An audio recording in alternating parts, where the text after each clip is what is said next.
ನಿರಂತರವಾಗಿ ಸುರಿತಾ ಇರುವಂತಹ ಭಾರಿ ಮಳೆಯಿಂದ ಬಂಟ್ವಾಳ ತಾಲೂಕಿನ ಉಳಿ ಗ್ರಾಮದ ಬೋಳದಡ್ಕ ನಿವಾಸಿ ಪ್ರಸಾದ್ ಗೌಡ ಅವರ ಮನೆ ಕುಸಿದು ಹಾನಿಗೊಳಗಾದಂತಹ ಸ್ಥಳಕ್ಕೆ ಬಂಟ್ವಾಳ ಶಾಸಕ ರಾಜೇಶ್ ನಾಯ್ಕ ಉಳಿಪಾಡಿ ಗುತ್ತು ಭೇಟಿ ನೀಡಿ ಪರಿಶೀಲನೆ ನಡೆಸಿದರು.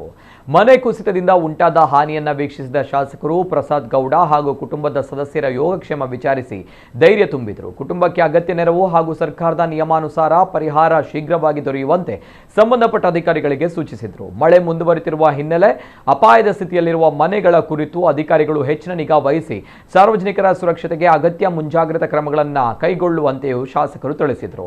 ಈ ಸಂದರ್ಭ ಚಿದಾನಂದ ರಾಯ್, ಸುರೇಶ್ ಮೈರಾ, ವಸಂತ್ ಹುಳಿ, ಗ್ರಾಮ ಆಡಳಿತ ಅಧಿಕಾರಿ ಚನ್ನಬಸಪ್ಪ ಸೇರಿ ಪ್ರಮುಖರು ಉಪಸ್ಥಿತರಿದ್ದರು.